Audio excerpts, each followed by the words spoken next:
Welcome to the Creative Penn podcast.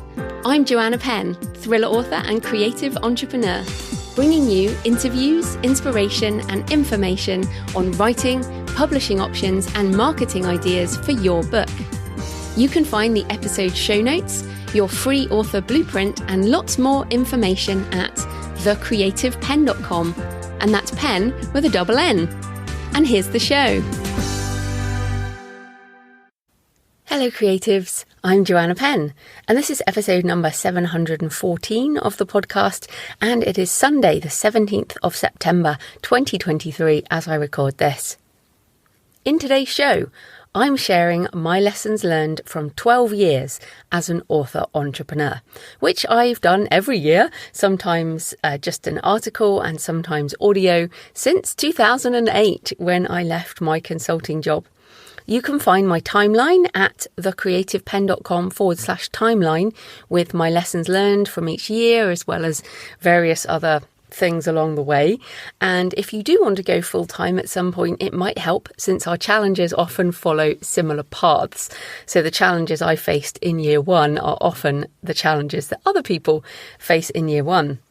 So as an overview of today's show, I'm going to talk about why memoir is one of the hardest and most rewarding genres to write, how disruption is inevitable, and if you don't disrupt yourself, you will be disrupted, and how this year has been pretty disruptive for me, as I have firstly disrupted my creative process with generative AI tools, and I've also disrupted my publishing and marketing processes with Kickstarter and Shopify. I'll also share some percentages around my various income streams and how much of my income comes from Amazon, as well as other sources. So that's coming up in the main segment of the show. So in publishing and book marketing things, well, the Alliance of Independent Authors blog at selfpublishingadvice.org has a comprehensive article this week on finding readers. And the first tip is understand your reader and your market, which is easier said than done. And I spoke to someone this week who was really struggling with this, and it reminded me of how hard this actually is. We kind of say, oh yeah, know your reader and know your market, but it's super difficult especially when you're starting out, or if you have a new genre. So, what is this book?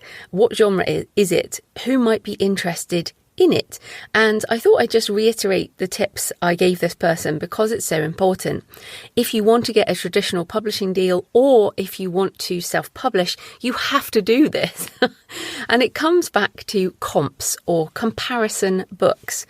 What are 5 to 10 books that are like the book you want this to be? And these need to be modern, because you want to go look at them on Amazon. Yes, there are loads of other stores, but the Amazon categories and the covers and the sales descriptions are really useful in figuring this out. And you also need to read them. It's still surprising to me when people say they haven't read a load of books in their genre, because, I think we write the books we need to read often, or we want to read, but you still need to understand where your book fits in the ecosystem. And I often say, go and have a look. I take screenshots of the covers and I make like a PowerPoint deck with the different covers that resonate with the type of book I'm writing. I do this for a lot of books with my cover designer, Jane, but it also helps to figure out where your book fits. So yes, you also need to be really honest about whether your book is like those books.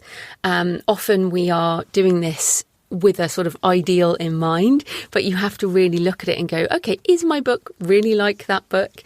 And figure out whether the audience for these other books will be an audience who like your books.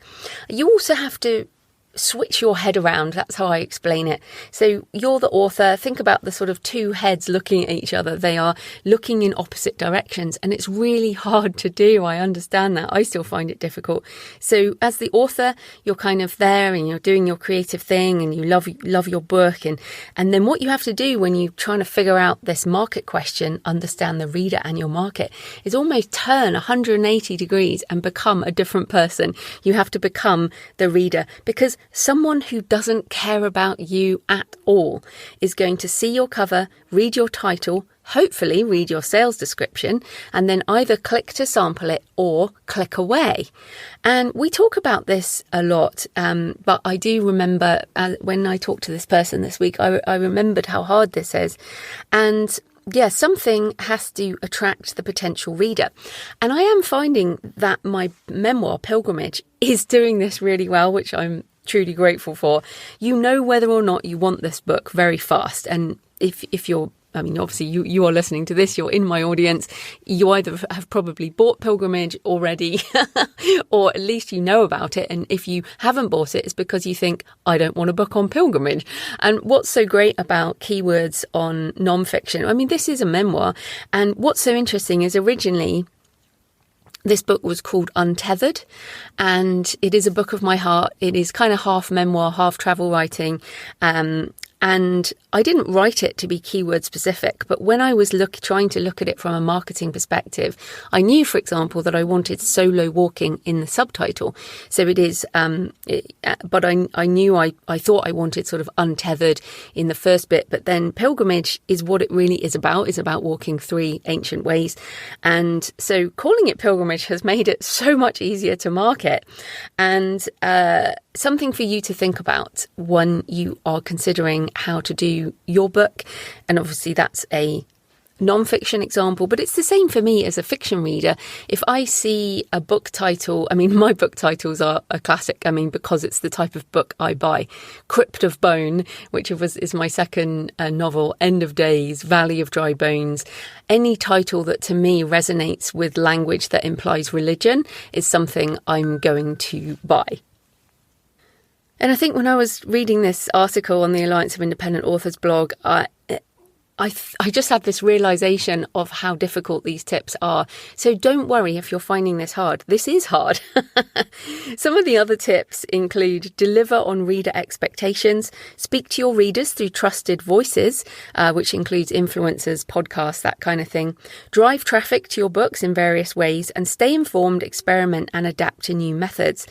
This article has lots of good advice and ends with, the key to success in self-publishing is a combination of great writing, effective marketing, and patience.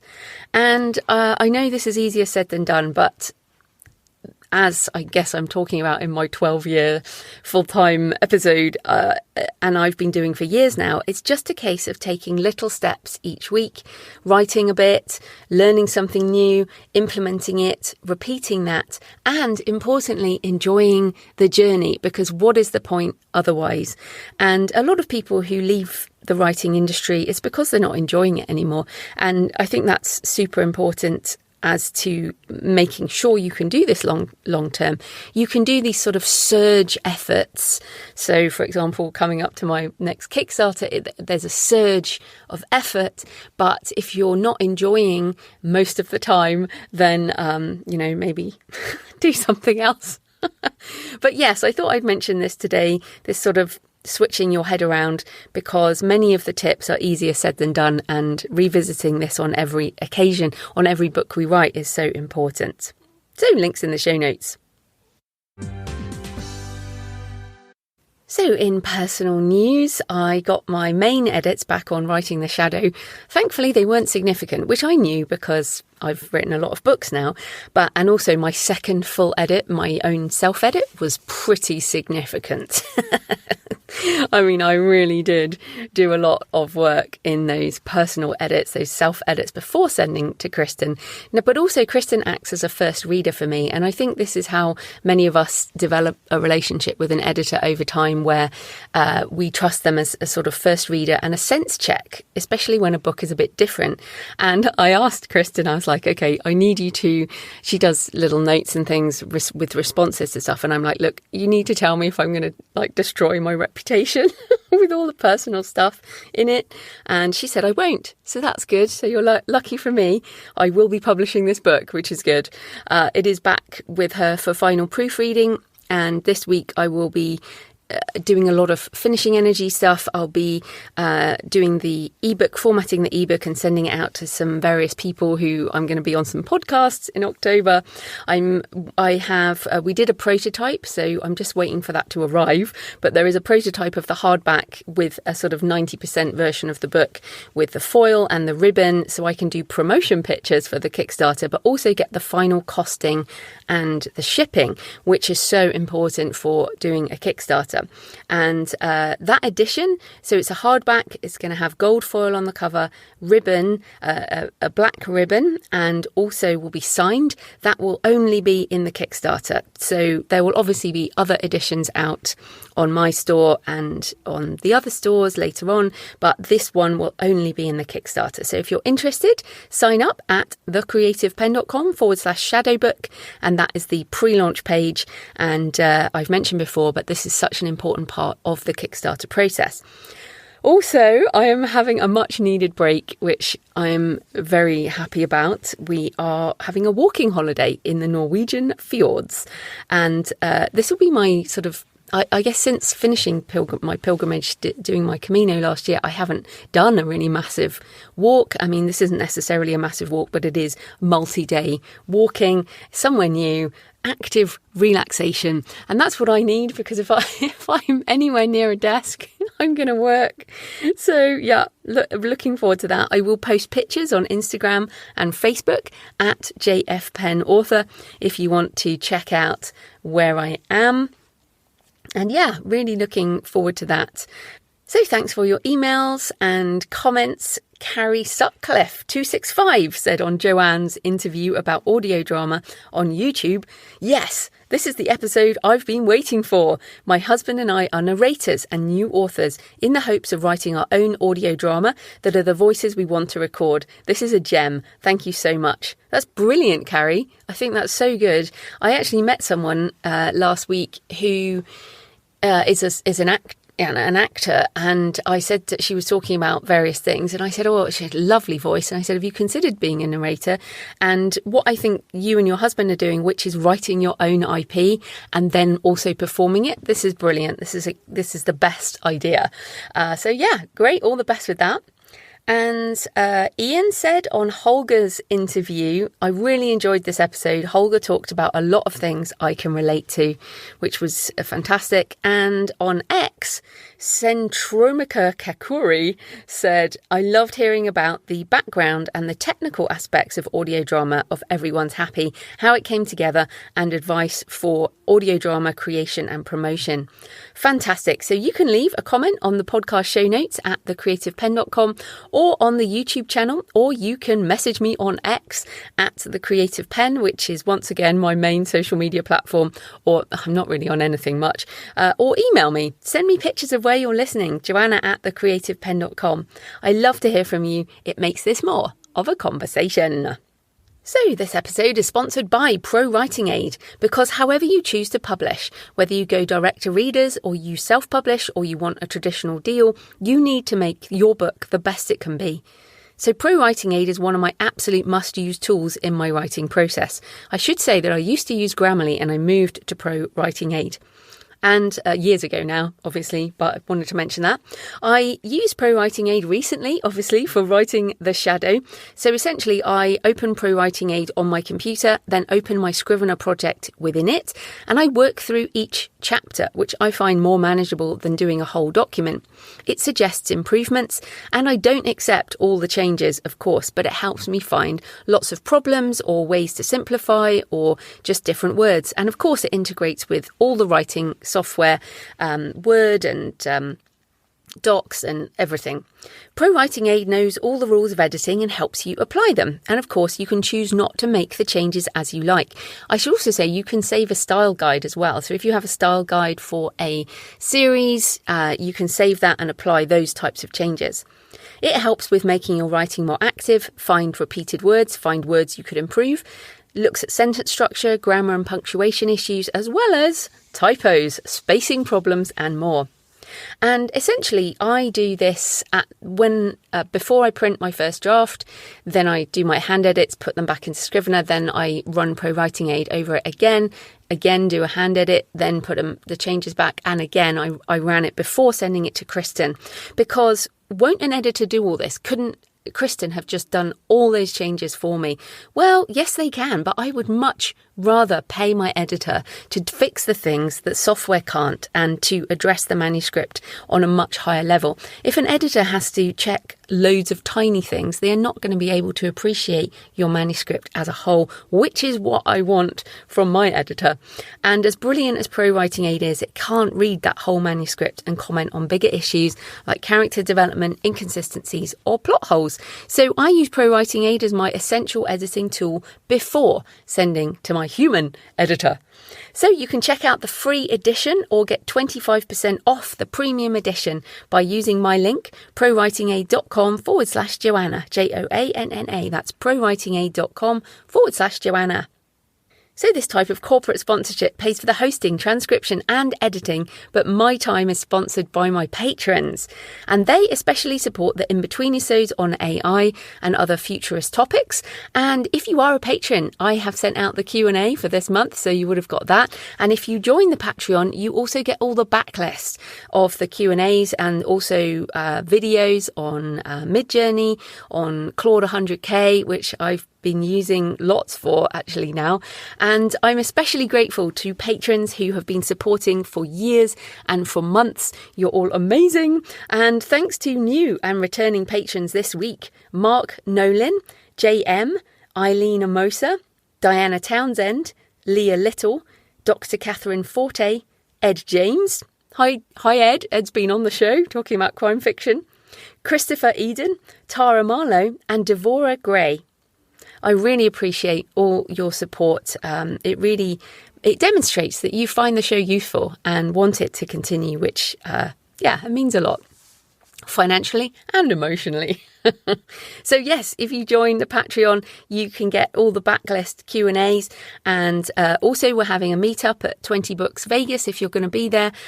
So all of those details are there on Patreon. You can support the show with just a few dollars or euros or pounds or whatever your currency is, usually less than a coffee a month or a couple of coffees a month if you're feeling generous. And I do drink a lot of coffee. You can support the show at patreon.com, patreon.com/The Creative Pen. Right, let's get into my solo episode. Lessons learned from 12 years as an author entrepreneur. So 12 years ago, in September 2011, I left my day job to become a full-time author entrepreneur. And every year since, I've reflected on the journey and what I learn along the way. My challenges change and grow with the business, and you will likely be at a different stage. But I hope that you find my lessons learned useful along your own author path.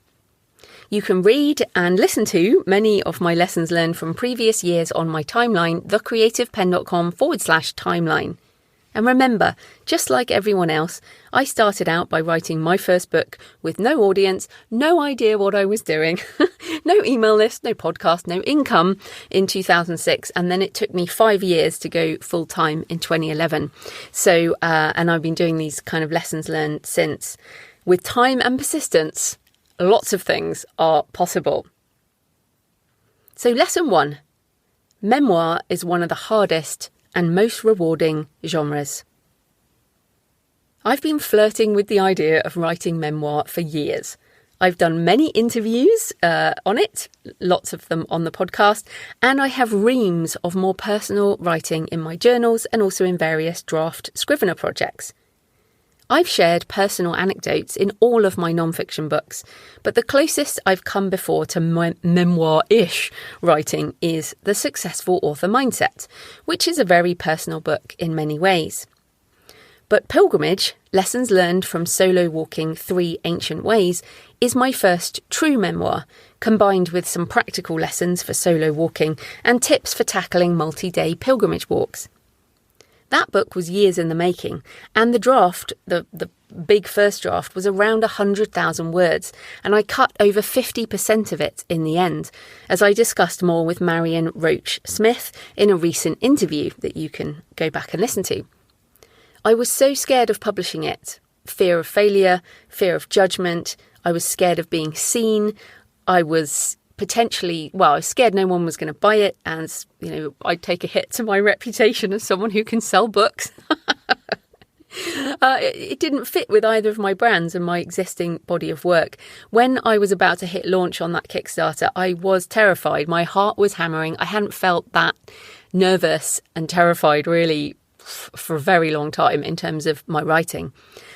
But I am so glad I gave Pilgrimage the time it needed, the years of preparation, the years of writing, and also the launching it in a way that honoured the book, as well as the chance to make a beautiful physical product that has really shifted my mind as to what I can do as more of a publisher, really. What I can do as an author, but also what I can do as a publisher in terms of the product. Pilgrimage has been transformational to write and marks a new focus for my writing. It released me because all those fears that I had, I faced, and it turned out okay. Nobody has had a go at me for what I wrote, and the world hasn't come crumbling down, and it released me so I could finally write my shadow book, which many of you know I've been talking about for years. I mean, I've probably been talking about it since I started this podcast in 2009. So Writing the Shadow, Turn Your Inner Darkness into Words will launch on Kickstarter 9th of October. You can sign up for the pre-launch at thecreativepenn.com/shadowbook. And I really think I could only write that book because of Pilgrimage. And it's just like something's shifted in me. And yeah, it's much bigger than I can really talk about just in this episode. But I will try to do that in my end of year post. Pilgrimage has also made far more money than I expected a book on pilgrimage to make. The Kickstarter made over £25,000, which is around $32,000 and I've sold 1,350 copies across all the stores so far. Up to the end of August 2023.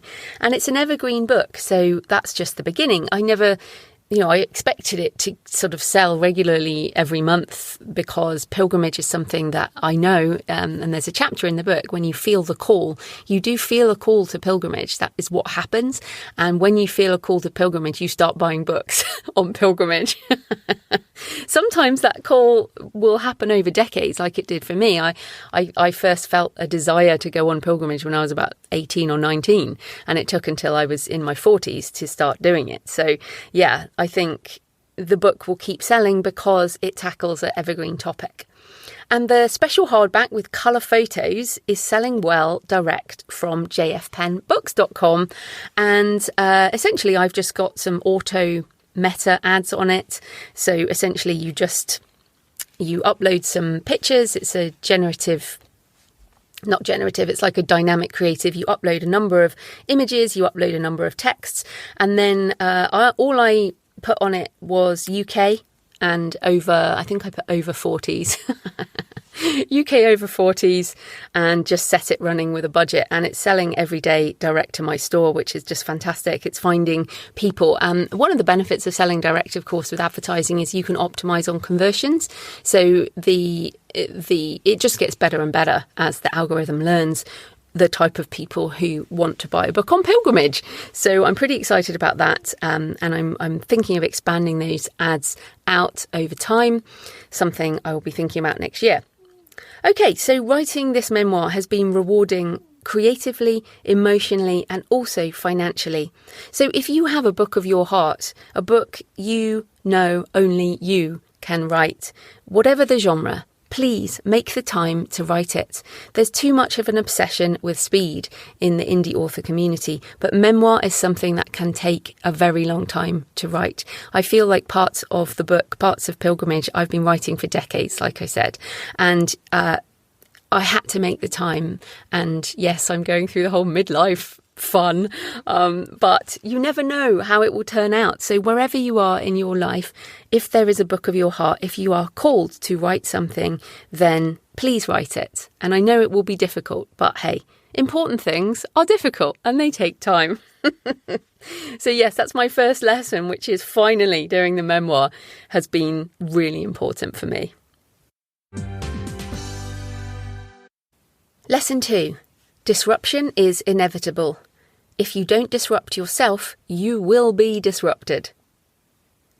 So back in 2013, I watched a clip of Jeff Bezos on a 60 Minutes special, where he talked about Amazon being disrupted, more recently cited in an Insider article and many other things. He said, "Companies have short lifespans, and Amazon will be disrupted one day.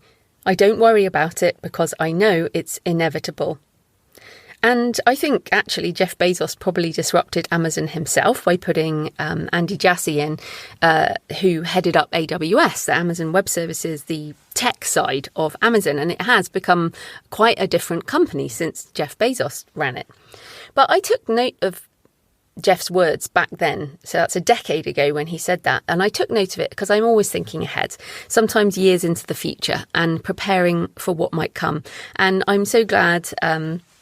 I'm thankful to Sacha Black for pointing me in the direction of Becca Syme talking about Clifton strengths, because it really helped me to learn that I do have futuristic in my top 5 Clifton strengths, and it helped me to sort of lean into that a lot more.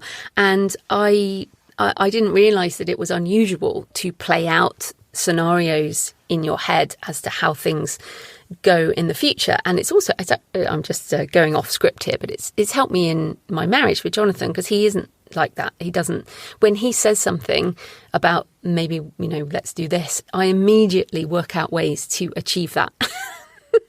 And I've learned that sometimes that might just be a throwaway comment, and I don't need to go forth and achieve that thing in a certain amount of time. So maybe if that's you as well, sometimes futuristic can be a bit dangerous because we're it's sort of preparing for what's happening in the future, always forward facing. So yes, anyway, in 2021, I read Aidan McCullen's excellent book. I've recommended it several times. It's called Undisruptable, a mindset of permanent reinvention for individuals, organisations and life. I absolutely recommend that book. I think you should read it or listen to it. And it's one of those books that I read again, because I think at this time in history with so much going on. So that's Undisruptable by Aidan McCullen. And he has a podcast as well. And he's got a lovely accent, lovely Irish accent. So have a listen to that. Anyway, in the book, he goes through the different phases of a company. And one section struck me in particular. And this is towards, I guess, the end of a life cycle of a business or a business model. Phase 5 is where organisations and individuals stagnate, decline and decay. They compete on marketing spend rather than product innovation. They compete on price rather than demand.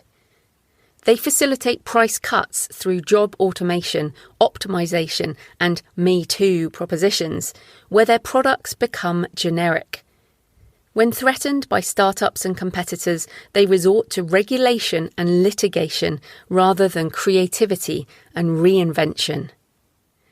So does that ring any bells for you as to where we are, I guess, in the business model of the indie author business model? Basically has been pretty similar since 2008 when Amazon launched the International Kindle. New platforms and tools and tactics have emerged, but indie authors have mainly focused on publishing to retailers and marketing that focuses on driving readers there to those stores. And 15 years later, we are in the inevitable disruption. So here's how things have, and I've been talking about this kind of thing for a couple of years, but this year, between September 2022 and September 2023, things have really shifted for me. So here's how things have accelerated. So I've disrupted my creative process with generative AI tools. So we've all been using AI tools for a long time. Amazon, Google, Meta, Spotify, TikTok, as well as sort of things we use every day on our phones like GPS. Pretty much every tool we use online in some way incorporates an aspect of AI. But while I've been talking about AI tools specifically for creative since 2016, when AlphaGo beat Lee Sedol at the game of Go with Creative Move 37, look up Move 37 if you're interested in that. It's only in the last year that we've seen an explosion in usable generative AI options for the day-to-day activities of authors. So now I'm using, realistically, in the last year, this is what's changed. I'm now using ChatGPT for all kinds of things, Claude 2 through Poe.com, Poe.com. So that's Claude 2, the model, and Pseudowrite as creative, collaborative, co-pilot tools to brainstorm chapter topics for nonfiction, plot ideas for fiction, come up with book title options. Oh my goodness. So useful for writing the shadow and the title and the subtitle. I got lists and lists and lists of options, and then worked with my patrons to come up with a short list before deciding on one. So that was absolutely between. And what I also find, just a little tip, is that I find ChatGPT and Claude 2 have quite different, I'll say, brains in inverted commas, and so I tend to use them both, and they come up with different things, and then I combine them and that sort of thing. Also, these models are particularly good for lists of things. So even for writing the shadow, which I did not use any text generation in the book, but I did use a lot of ideas. So, for example, I wanted to use some various things to do with Shakespeare and other literary things around the shadow. And I asked for lists. So I'm like, give me a list of Shakespeare plays and Shakespeare quotes that are around the shadow aspects of humans. And it gave me things. Obviously, I checked them, but that type of thing, the models are really good for lists of things. Generate or improve book sales descriptions. I'm definitely doing that now. Generate or improve ad copy. Absolutely. Generate character point of view ideas for specific situations based on their expertise. I know that sounds quite specific, but in Catacomb, I had a wonderful situation where I had I say wonderful, it's my story, but I had 3 characters and I'd written them into a no-exit cave. So they're in this no-exit cave at the bottom of this massive waterfall, so they really couldn't get out of there. And what I had, 3 different characters, 3 different backgrounds, and I asked, I think I was just working with ChatGPT on this one, how would an urbexer and an urban explorer get out of this cave with no exit, and use the language they would use to assess the options. And it was writing options from character point of view, that using language that I needed to know to write a better story. So that's something I'm finding useful. Also, getting ideas for prompts that I can use with AI image generations. This is another tip. If you are using Midjourney or Adobe Firefly or any of these other generative image tools, then you can work with the AI, the other text tools, to come up with better prompts, which I find really useful. So absolutely, I heavily edit anything from the models, but I find working with them to be transformative for my creative process. I am having the most fun time ever creating with them, and I am so excited about my next 15 years ahead. So yeah, this is my kind of 12-year full time, but I almost left the industry. I mean, I've kind of mentioned this, but for the last couple of years, and again, it's a lot to do with midlife stuff, but I looked at retraining, I looked at getting a job within AI industries, going back to consulting, maybe going back into psychology, all this kind of stuff. I looked at it because I was frankly bored with what was going on. And then all of this stuff exploded, and I am so excited because I can finally see that a lot of the creative vision that I didn't feel I could achieve any other way, I now can achieve. So yeah, I am just having a brilliant time. I'm also using Midjourney with a paid professional commercial license. So basically, if you pay for Midjourney, you get a commercial license. As an AI image generator, I use it for fun. So one of my most fun things, I log on to X and I find an image prompt I like. I follow a whole load of AI people, AI artists, and also on Instagram. And then I try it out as a way to expand my knowledge. So I'm like, oh, I really like that. And people share their prompts. I take the prompt, I put it on Midjourney, I adjust it, and I never use any artist name or a IP name. So I would never use Disney or Pixar. I would never use an artist's name in my prompts. But I'm an amateur photographer, and the rest of my family are pretty much visual artists. And so visual art is a thing I really care about, and I've just never been able to do. So this is really fun for me. And I prefer to create rather than scroll, so I really enjoy that. So that's just for fun. And then blog post header images. So every blog post on the Creative Pen, every podcast episode uses a Midjourney image and has done pretty much for the last year. I cancelled my stock photo site subscriptions in order to generate things for myself. I also use the Midjourney for book cover image elements that I talked about with Damon a couple of episodes ago, or last week, whenever it was. So in the same way I used to use stock photos, I now generate my own photos, or my own images, send them to Jane, my human designer, to incorporate as part of the cover. And I've been through how I do that before. I also do images for inspiration for my characters and settings. If you go on jfpenbooks.com, the images you see of characters in the header there are from Midjourney. Also add images using Meta using AI images. I'm also looking at how I can use them on Pinterest. I had a meeting with a Pinterest guy last week to talk about how to use it there. There's certainly no restrictions there. So I'm really looking at moving into Pinterest next year. In fact, I will say, if you're someone who's an expert on Pinterest, please let me know. Email me, joanna@thecreativepen.com, because that is definitely something I'm interested, because again, the integration with Shopify is so good with Pinterest. So I've always disclosed my use of AI tools. You know it. I have been talking about it way longer than anyone else. And I've always disclosed my use on my podcast, on my blog, within my books, in the author's note at the back of the book. I've always done this even before it was necessary. And also on the covers of a few AI narrated audiobooks I've produced. I am a proud AI-assisted artisan author, A4 to those in the know. And so I'm happy to disclose, and I'm happy about the new Amazon KDP AI guidelines and the Kickstarter guidelines. I think they are done for all the right reasons. Very happy about that. If you'd like to read or listen to more conversations on AI, go to thecreativepen.com/future and you'll find lots there. B. I've disrupted my publishing and marketing processes with Kickstarter and Shopify. So back in 2008, I was laid off from my IT contract along with so many other people during the global financial crisis. It was my only source of money, and I swore then I would never let one company control my entire income again. So I've never relied on Amazon as my primary source of total business income, but it has pretty much always been my primary source of book income. And I split these two out because I am an author entrepreneur and I have multiple streams of income. So book sales are not my only income. So this was the year I decided to try and change that, or at least make a dent in it. As in, to try to overtake Amazon for my primary source of book income. Did I make it? You will know by the end of this. So to be clear, I love Amazon.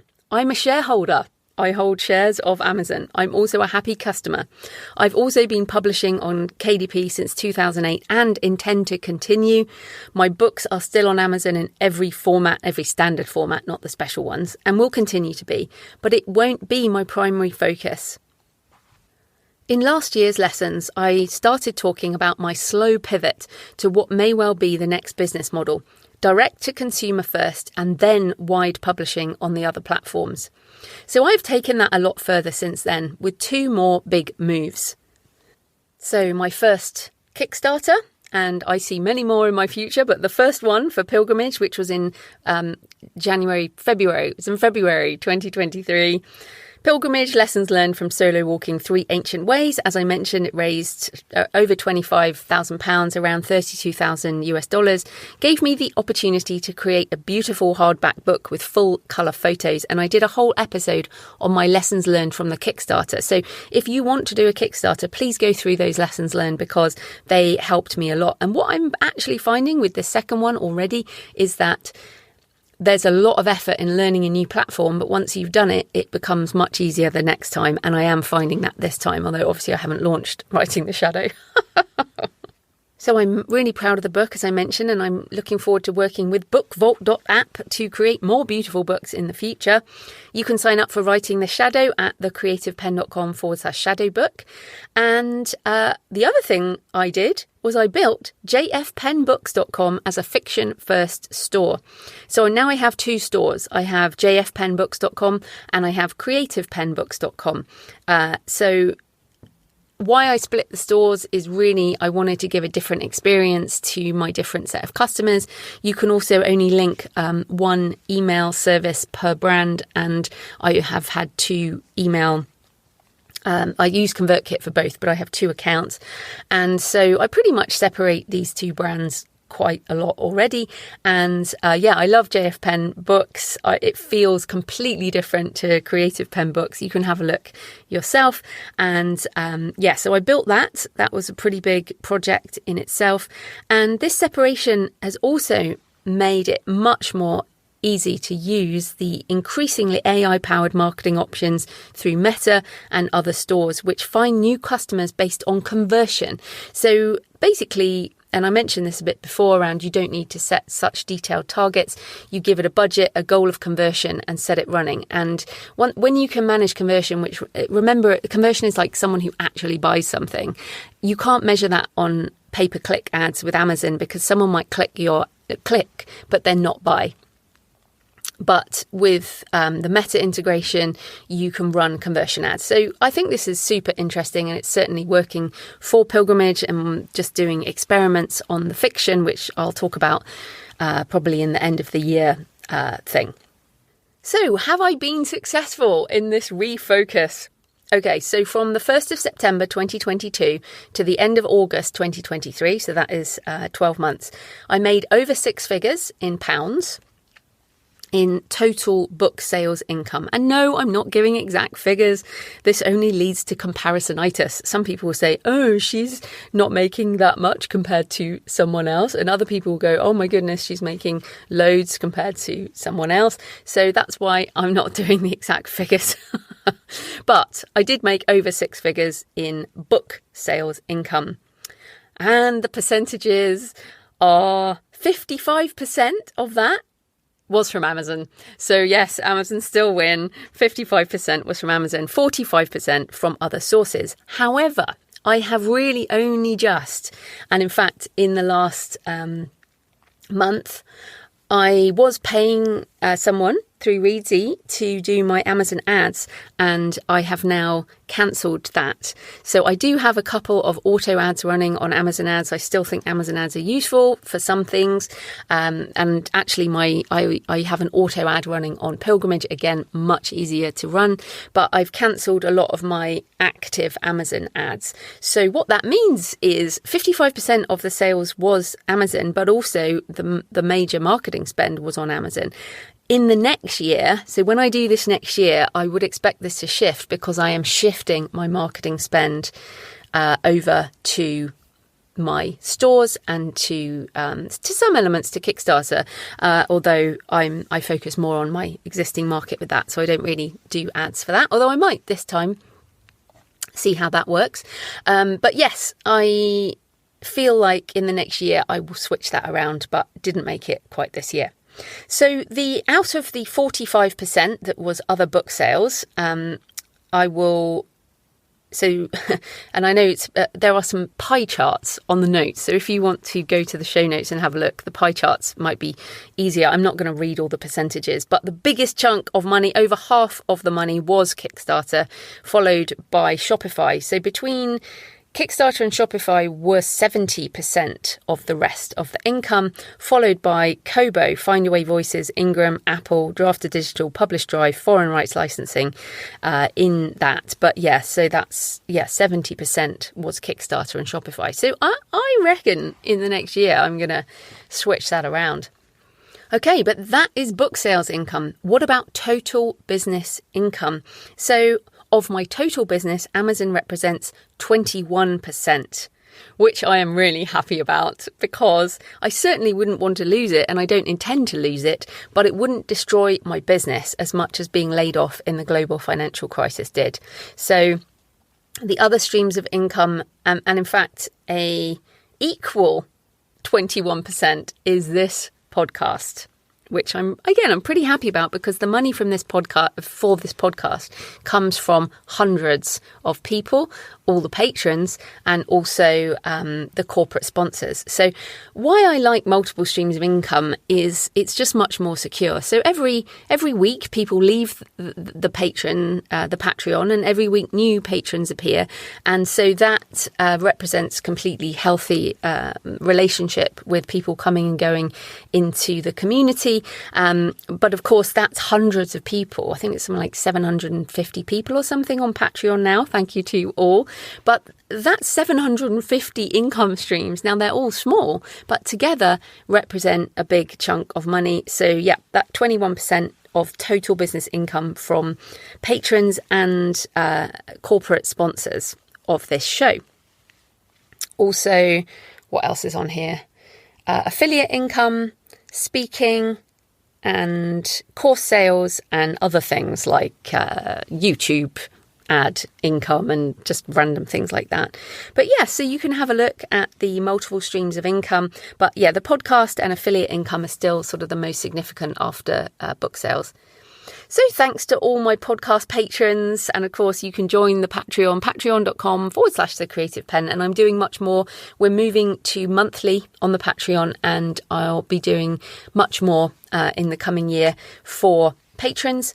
Thanks to corporate podcast sponsors, thanks to my affiliate partners, and thanks to all of you who listen to the show, who spread the word, and who buy my books and my courses and my live events, which I'm going to be doing more of. So after 12 years full time and almost 15 years of blogging and podcasting here on The Creative Pen, I'm still writing, still publishing, still marketing, still an author entrepreneur. I hope you'll join me as I continue my author journey, and I hope that what I learn helps you along the way. So what do you think? Do you have lessons learned from your years on the author journey? I would love to hear from you. Please leave a comment on the show notes. You can go to thecreativepen.com/blog. You'll find them there. You can leave a comment. You can email me, Joanna@thecreativepen.com. You can message me on X @thecreativepen. Yeah, I'd love to hear from you. It makes this more of a conversation. And this, obviously, I've shared a few things. So if you have any questions, let me know. So I hope you found my reflections interesting. And remember, you can find the timeline, thecreativepen.com/timeline, with lessons learned from each year. And actually that timeline goes back to 2006 when I first put out, when I first started writing, really, 2005, 2006. I'd love to hear about your lessons learned along the way. Remember to leave a comment on the show notes or the YouTube channel, message me on X @thecreativepen, or email me, Joanna@thecreativepen.com, with what you've learned along the way, or if you have any comments or questions. So next week, I'm talking to Jeremy Bassetti, who's been on the show before talking about travel writing. This time we're talking about his new project, which is a photo book from a trip to Bolivia. So it's partly a photo book and partly a memoir. We talk about the challenges of the trip, editing the massive number of photos and putting the text together, and how he's making the book, and also how he's structuring his Kickstarter. And I want to do a photo book at some point. This is one of the projects I want to be doing over the next couple of years, maybe before I'm 50, which is in 2025. This is one of these books of my heart. I want to do a Memento Mori photo book. I also want to do a Gothic cathedral one. I also want to write this Gothic cathedral mystery, because I've actually had so many messages and emails from people saying, oh yes, write a Gothic cathedral mystery. So yeah, I may well do that. I think if I hadn't have become an author, well, I might have become a psychologist, because I did some degrees in that, but also I love architecture, but I love Gothic architecture, and no one's really building that anymore. So yeah, lots of things I want to create. So my conversation with Jeremy is fascinating, and especially if you're interested in making beautiful books. So in the meantime, happy writing, and I'll see you next time. Thanks for listening today. I hope you found it helpful. You might also like the backlist episodes and show notes, available at thecreativepen.com/podcast. You can also get your free author blueprint at thecreativepenn.com/blueprint. If you'd like to connect, you can tweet me at The Creative Penn or find me on Facebook at The Creative Penn. See you next time.